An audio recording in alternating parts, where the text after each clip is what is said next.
नमस्कार, न्यूज़ 11 के इस खास पेशकश में आपका स्वागत है। देश भर में मजदूरों की चर्चा हो रही है, देश भर में प्रवासी राहगीरों की चर्चा हो रही है। चर्चा होना लाजमी भी है क्योंकि इस कोरोना संक्रमण के दौरान, इस कोरोना के कहर के दौरान हर कोई अपने परिवार के बीच वापस लौटना चाहता है। इस दौरान कई घटनाएं घट रही हैं। रेल की पटरियों पर घटनाएं घट चुकी हैं, राष्ट्रीय राजमार्ग पर हर दिन कोई ना कोई घटना घट रही है। तब ऐसे में राज्य सरकार की भूमिका बढ़ जाती है। झारखंड की हेमंत सोरेन सरकार ने वैसे तमाम प्रवासियों को सकुशल उनके घर तक पहुंचाने का आदेश दिया है। इसी आदेश का एक बड़ा हिस्सा यह भी है कि वैसे तमाम प्रवासी मजदूर हों या राहगीर हों, वो भूखे ना रह जाएं, इसके लिए हाईवे किचन की शुरुआत की गई है। आज हम अगले आधे घंटे तक ऐसे ही हाईवे किचन की चर्चा करेंगे, तस्वीरों को आप तक पहुंचाएंगे, ताकि राज्य के अंदर में जो ये नई शुरुआत हुई है कि कोई भी भूखा ना रह जाए, इसकी हकीकत क्या है और इससे आप कैसे फायदा ले सकते हैं, ये आपको जानना जरूरी है।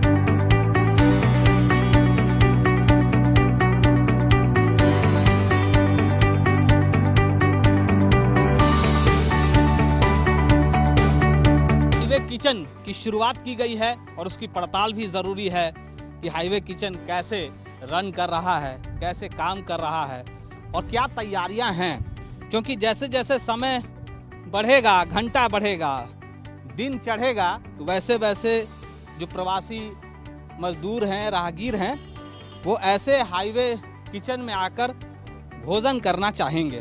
तैयारियां क्या हैं ये जान लेना ज़रूरी है। और यहाँ साफ तौर पर आप देख सकते हैं कि जो बैनर लगाए गए हैं उससे ये पता चल पाएगा लोगों को, खासकर राहगीरों को, कि यहाँ वो आकर निःशुल्क भोजन कर सकते हैं। इस वक्त जब हम यहाँ पहुँचे हैं तब क्या कुछ तैयारियां हैं, कैसे इस खाना बनाने की तैयारी की बात करें, जो राहगीर आएंगे उस वक्त कैसे उन्हें खिलाना है, क्या कुछ अरेंजमेंट है, उसे जानने के लिए पहुँचे हैं। दीदी लोग यहाँ पहले से बैठी हुई हैं और चूल्हा जो इस वक्त आपको ये बताने के लिए काफ़ी है कि खाने की तैयारी चल रही है। क्या बन रहा है दीदी, जरा दिखाइए तो। ये इस वक्त तैयारी है और ऊपर जो मैं देख पा रहा हूँ, मुझे लगता है कि खिचड़ी बनने की तैयारी चल रही है और इसमें बहुत सारी जो सब्जियां हैं वो डाली गई हैं। चावल, दाल, सब्जी। ग्रामीण इलाकों में इस बात का ध्यान रखा जाता है कि हरी सब्जियों का उपयोग ज़्यादा हो ताकि पौष्टिक जो आहार हैं वो भी कम से कम राहगीरों को, प्रवासी मजदूरों को मिल सके। ये दीदी कब से शुरुआत हुआ है? आज से शुरुआत हुआ है, तो आप लोग को कब तक जानकारी मिली थी? आज से। जी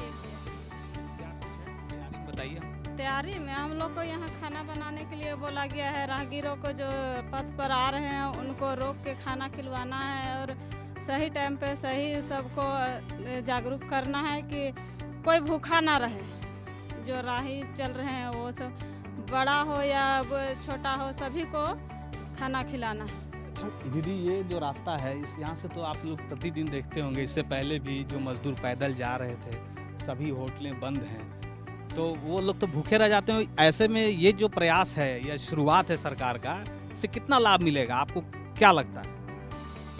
हम लोग को लाभ मिले या नहीं, आपके लाभ का नहीं, जो लोग भूखे जाते थे वो घर तक पहुंच जाए सही सलामत। वो जो घर के लिए रवाना हुए हैं वो भूखे ना रहे और अपना घर तक पहुंच जाए, इसीलिए हम लोग ये व्यवस्था किए हैं कि हम लोग को खिचड़ी बना के और राही को खिलाना है। अच्छा दीदी, रोज खिचड़ी बनाइएगा कि कुछ और आइटम भी बनाइएगा?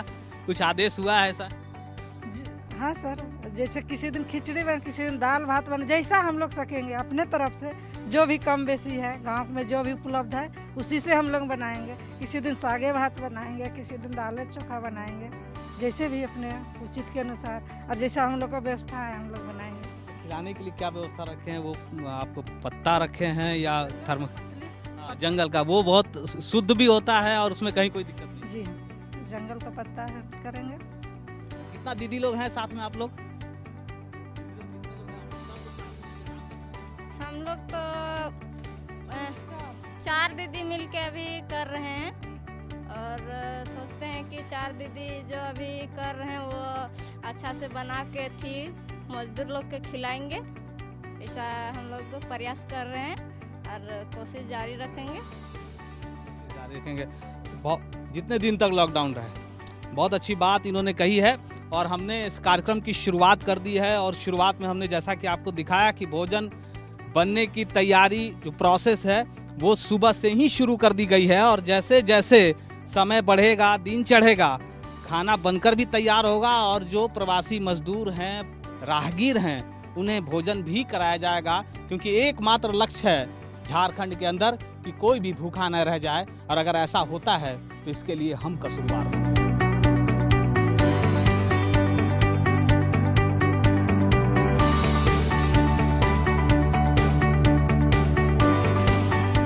हम बात कर रहे हैं हाईवे किचन की और जब बात हाईवे किचन की होती है तो सड़क के ठीक किनारे लोगों को भोजन की व्यवस्था को ही इस नए रूप में आप देख सकते हैं। जिस सड़क के किनारे हम खड़े हैं ये ओरमांझी से अगर आप रामगढ़ की ओर जा रहे हो, सिकिदरी घाटी होते हुए, ये वही सड़क है जिस सड़क के किनारे इस वक्त दोपहर के वक्त वैसे लोग जो भोजन के लिए कतारबद्ध हैं। आप दूर तक अगर आप देखें, चाहे वो पुरुषों की बात करें, महिलाओं की बात करें, बच्चों की बात करें, बड़ी संख्या में इसी तरह से ग्रामीण इलाकों के मजदूरों की बात करें, ग्रामीणों की बात करें, वो तमाम लोग यहाँ भोजन के लिए पहुँचे हैं और जो व्यवस्था है उस व्यवस्था के तहत उन्हें भोजन दिया जा रहा है। सबसे पहले हाथों को सैनिटाइज करना, आपको पता है कि इस कोरोना संक्रमण के दौरान ये कितना ज़रूरी है।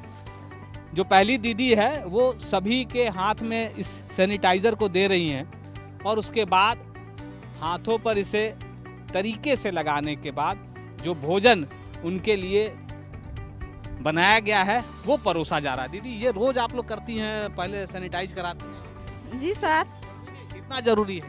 बहुत जरूरी है साफ सुथरा रहने से। साफ सुथरा रहने के लिए। जी सर। अच्छा, ये अभी जितना लोग सड़क से होके जो जाएगा, अभी यहाँ से कोई प्रवासी जा रहा है, उसको भूख लगे आप दीजिएगा, आप खाना दीजिएगा? जी सर। हाँ, रुक रुक के खिलाते हैं सर। सबको गाड़ी रोकते हैं, भैया आप लोग को भूख लगता है तो आप लोग आइए और खा लीजिए, उसके बाद आराम से पानी पी लीजिए और उसके बाद आप लोग जाइएगा भैया तो आप लोग को आराम होगा। ऐसे मेरा नाम नारायण कुमार महतो है और मैं JSLPS में CC हूँ।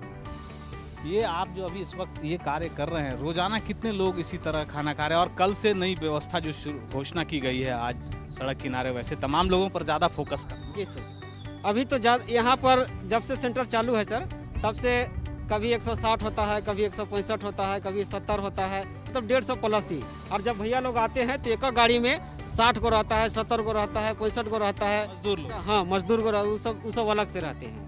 तो वो सब आते हैं तो हम लोग थोड़ा सा विशेष सतर्कता के साथ रखते हैं और भैया लोग को खाना खिला के और पानी पिला के आराम से बोलते हैं। उनके पास तो बर्तन नहीं होता होगा, तब वो थर्मोकोल या पत्ते से? हाँ, उसके लिए हम लोग का भैया का अलग प्लेट बना दिए हैं। बाकी हमारा जो लोकल दीदी लोग, भैया लोग गरीब हैं, जिसके पास राशन कार्ड वगैरह नहीं है, जिसके पास 2 वक्त खाने का रोटी नहीं है, खाने के लिए भोजन व्यवस्था नहीं हो पा रहा है, अभी लॉकडाउन में घर में रहे, काम न धंधा नहीं चल रहा है, तो ऐसे लोगों को बोलते हैं दीदी आप अपना, दीदी लोग भैया लोग अपना अपना घर से थाली लेके आइए, तो उसमें हम लोग देते हैं सर। लोग लेके आती है थाली। देखिए अभी वही तस्वीर आपके सामने है जब छोटे छोटे बच्चों के हाथों में आप इन थालियों को देख सकते हैं जिन्हें भोजन परोसा जा रहा है, वो अपने घर पर लेके जा रहे हैं। और सभी जितने भी ग्रामीण हैं रोज़ाना यहाँ पर पहुँचते हैं, जो मजदूर या प्रवासी राहगीर हैं जो इस रास्ते से होकर जाते हैं, उनके लिए भी ये व्यवस्था की जाती है।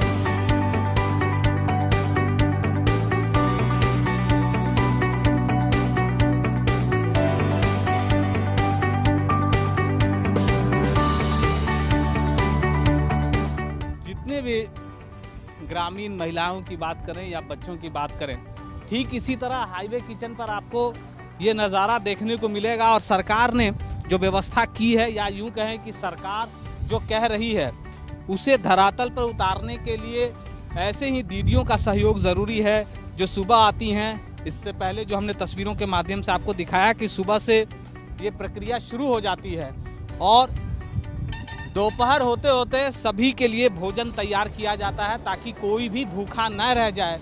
और चाहे वो ग्रामीण इलाकों के मजदूर हों, ग्रामीण हों और ख़ासकर जो प्रवासी राहगीर हैं, मजदूर हैं, उनके लिए सबसे ज़्यादा फोकस किया जाता है, क्योंकि एक ही लक्ष्य है। और हम बार बार कह रहे हैं कि सरकार ने इस बात का ऐलान किया है कि कोई भी भूखा ना रह जाए, इसलिए हाईवे किचन की शुरुआत की गई है।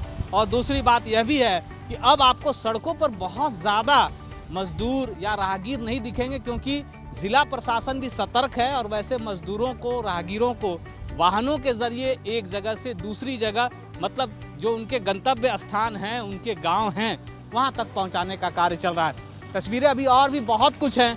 हम लगातार हाईवे किचन की बात कर रहे हैं क्योंकि सरकार ने ऐलान किया है और सरकार के ऐलान के बाद ज़मीनी हकीकत क्या है ये आप तक बताना और दिखाना हमारा कर्तव्य है।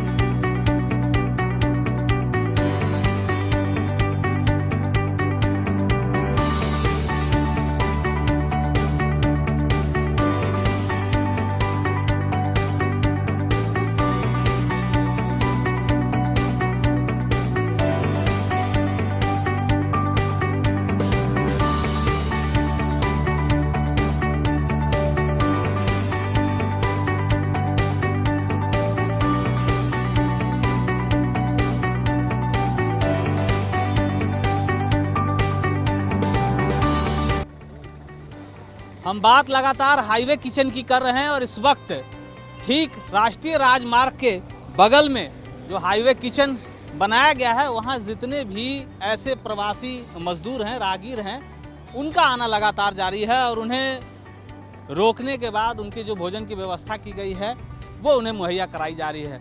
लोग बसों पर सवार होकर पहुँच रहे हैं और जहाँ भी इस तरह के किचन पहले से तैयार हैं, जहां भोजन पहले से तैयार किया गया है, वहां ये व्यवस्था की गई है कि कोई भी भूखा ना रहे। ये जो तैयारी आप लोग कर रहे हैं इस वक्त, जो प्रवासी हैं, जो राहगीर हैं, वो दिन भर में कितने लोग आ जा रहे हैं? दिन भर में जो भी 400-500 आदमी जो आ जा रहे हैं, जो दिन भर में चल रहे हैं, साइकिल से चल रहे हैं या पैदल चल रहे हैं, जो ऐसे लोग जो अपना निजी वाहन करके जा रहे हैं या हमारी सरकार ने जो बसों की व्यवस्था की है जो जा रहे हैं, हम लोग उनको रोक रोक के पूछ रहे हैं कि भैया अगर आप भूखे हैं तो हमारी सरकार ने खाने का व्यवस्था किया है। मुख्यमंत्री किचन सेंटर पर यहाँ पे जो प्रवासियों के लिए आज लगाया गया है, कल जो हमारे मुख्यमंत्री जी ने आदेश दिया है, उनको हम रोक कर यहाँ पर भोजन की व्यवस्था है, पानी का व्यवस्था है, थोड़ा टहल घूम भी सकते हैं यहाँ पर वो, और अपना खा पी के फिर अपनी यात्रा सुमंगल करें। बहुत अच्छी बात इन्होंने कही कि आप पहले भोजन कर लें और उसके बाद आपकी यात्रा सुमंगल हो, और इसी कामना के साथ इस तरह की व्यवस्था की गई है। राज्य के हेमंत सोरेन सरकार ने ये घोषणा की है कि कोई भी व्यक्ति भूखा ना रहे, और इसी बात को ध्यान में रखते हुए जो भोजन तैयार किया गया है, जो भी राहगीर हैं, जो राष्ट्रीय राजमार्ग से होकर गुजर रहे हैं, उन्हें भोजन मुहैया कराई जा रही है। कहाँ से आप लोग आ रहे हैं? आप लोग कहाँ से आ रहे हैं? तिरपुर। ये कहाँ है? तिरपुर तमिलनाडु। तमिलनाडु। और कहाँ के रहने वाले? हम लोग देवघर जिला का है। कब चले थे वहाँ से? ये ट्रेन से आए हैं। ट्रेन से। हाँ। अभी फिर बस कैसे मिली? बस यहाँ से दिया सरकार की तरफ। हाँ। ये सरकार की तरफ से बस दी गई है। पहले ही सरकार जो कह रही थी कि कोई भी पैदल नहीं जाए, किसी भी व्यक्ति को कोई परेशानी ना हो, इस बात का भी ध्यान रखा गया है। क्या करने गए थे उतना दूर तमिलनाडु, देवघर छोड़ के, बाबा नगरी छोड़ के? सर काम करने गया था सर। कितनी अभी कितनी उम्र है आपकी? 18 साल में चले गए थे। परिवार का याद नहीं आ रहा था? हाँ सर। इसलिए वापस आ रहे हैं। हाँ। अब जाइएगा कि नहीं रोजगार के लिए? हाँ जाएंगे हम लोग। जब सब ठीक हो जाएगा तो जाएंगे। फिर अगर ऐसा कुछ होगा तो फिर भी जाएंगे। नहीं लगता है? नहीं लगता। पेट जरूरी है। हाँ? काम नहीं मिलेगा तो क्या करेंगे? और अगर यहाँ काम मिले, सरकार अगर यहाँ दे तो यहीं करूँगा ना, इधर ही नहीं जाएंगे ना। आप लोग कितने साल से हैं वहाँ? काफी साल से, 1 साल से। 1 साल हो गया। ज़्यादा बोले तो सर 8-10 साल से बाहर खड़ता हूँ। तमिलनाडु में? तमिलनाडु नहीं, महाराष्ट्र में प्ले करता था, उसके बाद गए तमिलनाडु। आप भी देवघर के ही? हम लोग देवघर के। ये व्यवस्था और आपको कहीं मिला कि नहीं, खाने होने का व्यवस्था सरकार कर रही है? नहीं नहीं। ये यहाँ उससे तो अब मिला, हाँ, बीच में नहीं मिला था कहीं, कुछ नहीं। खाली ट्रेन में ये 2 बार मिला था बस, और कोई नहीं।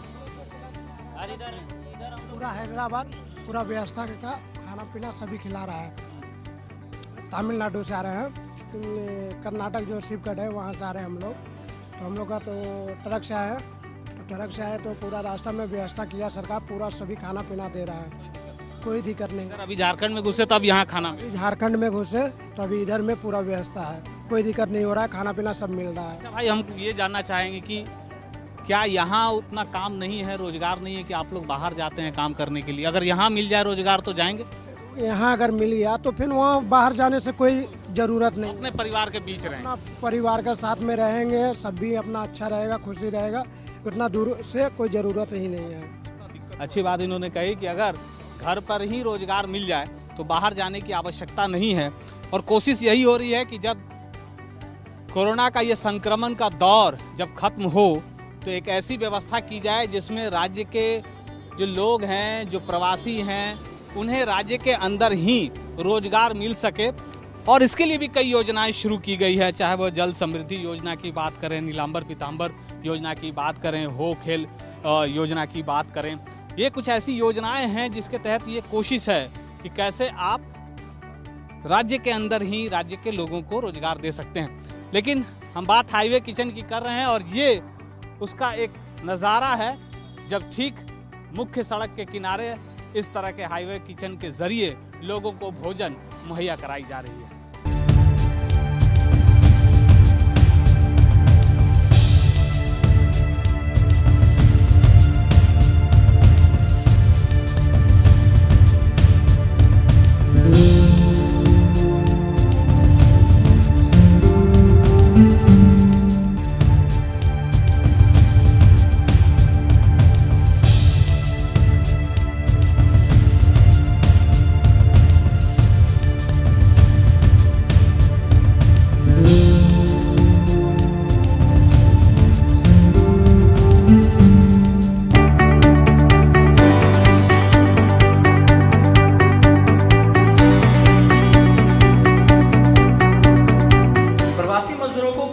परेशानी ना हो, इसके लिए झारखंड सरकार कटिबद्ध है। और ऐसी महत्वपूर्ण जो निर्णय लिए झारखंड सरकार ने कि प्रवासी मजदूरों के लिए व्यवस्था की जाए, हाईवे शेल्टर बनाया जाए, ताकि जो दूसरे राज्य से मजदूर अपने राज्य की ओर, गंतव्य की ओर प्रस्थान कर रहे हैं, वो झारखंड में जब प्रवेश करें तो उनको एक घर सा माहौल मिले और किसी भी तरह की कोई समस्या ना हो। यहाँ उनको खाने की व्यवस्था हो, रहने की उचित व्यवस्था हो, पीने का पानी का प्रबंध हो, डॉक्टर की टीम तैनात रहती है कि किसी तरह का उनको अगर तकलीफ हो उनकी स्कैनिंग की जाती है, और अगर किसी भी तरह की कोई परेशानी होती है तो डॉक्टर की टीम वो स्थिति को संभालने के लिए तैयार है। आइए हम चलेंगे कि यहाँ देखेंगे कि किचन की क्या व्यवस्था है, खाने पीने की किस तरह की व्यवस्था की गई है। तो आप देख सकते हैं किस तरह टेबल पे सजाया गया है नाश्ते को इन प्रवासी मजदूरों के लिए। हमारे साथ मौजूद हैं इस कार्य को संभालने के लिए और मजदूरों को बेहतर जो सुविधा देने के लिए मंसूरी सर मौजूद है। उनसे बात करेंगे सर, क्या क्या सुविधाएं मजदूरों को दी जा रही है और क्या, और आगे उन लोग मजदूरों को भेजने के लिए सरकार क्या करेगी? देखिए, अभी सरकार का एक निर्देश आया हुआ है कि कोई भी प्रवासी मजदूर पैदल या साइकिल के माध्यम से अपने घर को ना जाए, बल्कि उनके लिए जिला प्रशासन उचित व्यवस्था करे और एक अच्छी व्यवस्था के द्वारा उन्हें उनके घर तक पहुँचाया जाए। इसी के तहत हमारे जिला के उपायुक्त के द्वारा यह निर्देश प्राप्त हुआ कि यहाँ चिकुंडा मैरिज हॉल में राहत शिविर बनाया जाए, जिसके तहत यहाँ राहत शिविर की स्थापना की गई है। तो इस वक्त हम पहुँच चुके हैं किचन में, जहाँ जो कम्युनिटी हॉल है, कम्युनिटी सेंटर है और हाईवे सेंटर निरसा में जो बनाया गया है उस पर किचन में यहाँ की व्यवस्था देखते हैं कि किचन में आखिर किस तरह से काम किया जाता है, शुद्धता का कितना पैमाना है, क्या ख्याल रखा जाता है, साफ सुथरा किस तरह का है और क्या क्या खाना बनता है। देख लीजिए आप कि एक ये खोल के दिखाइए पैकेट, अब क्या है इसमें, खाने में क्या है, पैकेट खोल के दिखाइए। तो देख सकते हैं आपकी दाल, भात और सब्जी। क्या सब्जी क्या किस चीज़ का सब्जी बना? सोयाबीन है सर, आज मौसम खराब था तो सोयाबीन बनाना पड़ा। हरा सब्जी बनता है। अच्छा, मतलब हरा सब्जी दिया जाता है जी, प्रतिदिन। उस कमरे में मौजूद है जहाँ पर जो प्रवासी मजदूर हैं उन लोगों को बिठा करके खाना खिलाने की व्यवस्था है। आप देख सकते हैं जो टेबल खाना का लगाया गया है, किस तरह से सोशल डिस्टेंसिंग को ख्याल में रख करके और इतना टेबल लगाया गया है कि एक साथ कम से कम 50 मजदूर बैठ करके खाना खा सके। और सोशल डिस्टेंसिंग की भी जो बात है उसको ध्यान में रखते हुए किया गया है कि लोग आपस में सटे नहीं, इतना दूरी बनाए रखें कि जो नियम संगत है वो उसको बरकरार रखा जा सके। तो आप देख सक रहे हैं कि हर एक पहलू पे, हर एक बिंदु पर किस तरह से प्रशासनिक व्यवस्था चुस्त है, दुरुस्त है। और इन लोगों का ये प्रयास है कि जो भी प्रवासी मजदूर आए उनको किसी भी तरह की कोई परेशानी ना हो, परेशानी के साथ साथ उनको किसी भी तरह कोई शिकायत भी ना हो। मजदूर से कुछ बात करने का हम प्रयास करेंगे, क्या ये मजदूर का क्या मानना है, क्या उनको किस तरह की सुविधा मिल रही है यहाँ पे जब वो थके हारे पहुँचते हैं दूसरे देशों तो दूसरे राज्यों से अगर जो यहाँ पे पहुँच रहे हैं तो मजदूर का क्या मानना है, वो क्या कहते हैं कि उनको वो सारी सुविधाएं जो यहाँ देखने को हमें मिली है वो उनको मिल रही है कि नहीं मिल रही है। सीधे मजदूर से हम बात करेंगे और उनसे जानेंगे उनका हाल, आखिर कहाँ से आए हैं वो, कौन से राज्य से इस राज्य में प्रवेश किए हैं और यहाँ पे उनको कैसी व्यवस्था मिल रही है। बताइए आप कहाँ से आए हैं? हम लोग बंगाल से आए हैं और खाने पीने को तो हम लोग को रास्ता में कोई सुविधा नहीं मिला है। जैसे ही हम लोग झारखंड घुसे तब खबर मिला कि यहाँ सरकार की तरफ से कुछ सुविधा मिल रही है तो हम लोग यहाँ पहुँचे हैं और खाने पीने की व्यवस्था सब तरह से दिया जा रहा है हम लोगों को। कहाँ जाना था आपको? हम लोग को बिहार जाना है घर, तो जैसे सुविधा मिलेगा बोला उस तरह हम लोग को घर पहुँचा दिया जाएगा। प्रवासी मजदूरों को जो सुविधा उपलब्ध कराई जा सकती है वो सारी व्यवस्था हम लोग के द्वारा यहाँ की गई है। प्रवासी मजदूर को आराम करने के लिए यहाँ 20 बेड लगे हुए हैं। यहाँ की पूरी कैपेसिटी 115 प्रवासी मजदूर को रखने की है। उनके बैठने के लिए चेयर की व्यवस्था की गई है, उनके मनोरंजन के लिए टीवी की व्यवस्था की गई है। इनके मेडिकल जांच के लिए मेडिकल टीम यहाँ मौजूद है। साथ ही सुरक्षा के लिए पुलिस पदाधिकारी की भी नियुक्ति की गई है। इनके भोजन के लिए भोजन की व्यवस्था की गई है, नाश्ता भी दिया जा रहा है। जो भी नहाने के लिए बाथरूम की व्यवस्था है, साबुन वगैरह भी यहाँ दिया जा रहा है। सारी व्यवस्था जो हो सकती है एक प्रवासी मजदूर के लिए वो हम लोगों के द्वारा यहाँ की गई है। कुल मिलाकर ये जो योजना है, ये जो महत्वपूर्ण निर्णय लिया गया है हेमंत सोरेन सरकार का, ये लोगों के सुविधा के लिए और लोगों से जिस तरह से हमारी बात हुई बहुत संतुष्टि है। और झारखंड में प्रवेश करने से पहले उनको ऐसी सुविधा कहीं नहीं मिली। झारखंड में प्रवेश करने के बाद प्रशासनिक स्तर पर जो उन लोगों को सुविधाएं मिली है उनका उन लोगों ने धन्यवाद किया है।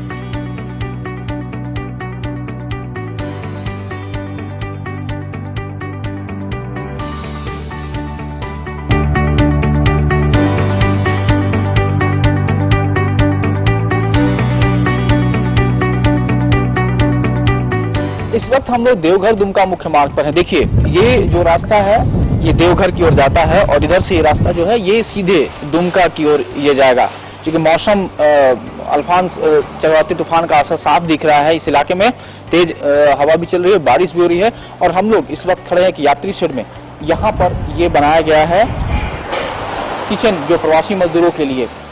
क्या कुछ यहाँ पर है, सबसे पहले जो संचालक हैं हम उनसे जानने की कोशिश करेंगे क्या कुछ बताया गया, क्या कुछ करना है। नमस्कार सर, जब बताया गया ये जो है हमारा दालवाद केंद्र पहले चल रहा था, इसको प्रवासी मजदूर के लिए किया गया है। यहाँ हमारा प्रवासी मजदूरों का तीसरा दिन है और हम लोग बरकरार इसको चालू रखे हैं और खिलाया जा रहा है। जितना भी मजदूर यहाँ दुमका, देवघर, कलकत्ता जहाँ से भी आता है मजदूर से उसको खिलाया जा रहा है सर यहाँ पे। और यहाँ खाना में सर चावल, दाल, सब्जी में आलू चना का सब्जी है सर। चल रहा है ये देखिए, ये जो बता रहे हैं हम लोग देखे एक बार, ये चूल्हा चल रहा है चूंकि तेज हवा चल रही है काफी। ये संभवतः ये चावल के लिए है। इसके अलावा यहाँ सामान है, ये मसाला वगैरह है यहाँ। इसमें ये देखें क्या है, इसमें नमक है और ये एडिबल ऑयल है, ये तेल और यहाँ सब कुछ ये। तो और भी क्या कुछ, चूंकि मौसम गड़बड़ाया हुआ, इसका क्या असर दिख रहा है? बिल्कुल सर, मौसम गड़बड़ाया गया, आने में परेशानी हुआ, खाना बनाने में थोड़ा लेट हुआ सर। ये सारा मौसम की वजह से अभी भी मेरा चूल्हा जलने में परेशानी हो रही है सर। ये तेज हवा जो चल रही है मौसम का, इसका असर दिख रहा है सर, जो हमको परेशानी हो रहा है सर। भींग गए आते आते सर, पूरा भींग चुके हैं सर। फिर भी हम लोग मेहनत करके यहाँ तक पहुँचे हैं सर। पहुँचने के बाद हम लोग अपना कार्यक्रम जो करना चाहिए सर। बिल्कुल, मौसम चूंकि भींग गए हैं, ये मौसम भी खुशगवार नहीं है, चूंकि प्रतिकूल असर दिखाई दे रहा है साफ यहाँ पे, लेकिन फिर भी कोशिश ये जो इंस्ट्रक्शन मिला है वो पूरा कर रहे हैं कि जब भी यहाँ से मजदूर गुजरेंगे, प्रवासी मजदूर जो बाहर आ रहे हैं, उनको ये यहाँ रोक करके ये खाना खिलाएंगे। ये एक जगह है, इसके बाद हम अगले पड़ाव पे चलते हैं और देखते हैं कि क्या कुछ तैयारी की गई है। ये पूरी तरह ये भींग गए हैं, ये पूरी तरह देखिए ये बिल्कुल भींग गए हैं। हालांकि हवा भी इधर से मार रही है, काफी लगातार तेज हवा है। मौसम क्योंकि खुशगवार नहीं है, मौसम थोड़ा सा प्रतिकूल है, इसलिए इनके लिए एक चैलेंजिंग खाना बना, लेकिन जो इंस्ट्रक्शन मिला है उसके अनुसार ये खाना यहाँ बनाएंगे ताकि जो मजदूर इधर से प्रवासी गुजरेंगे उनको ये रोक करके यहाँ पर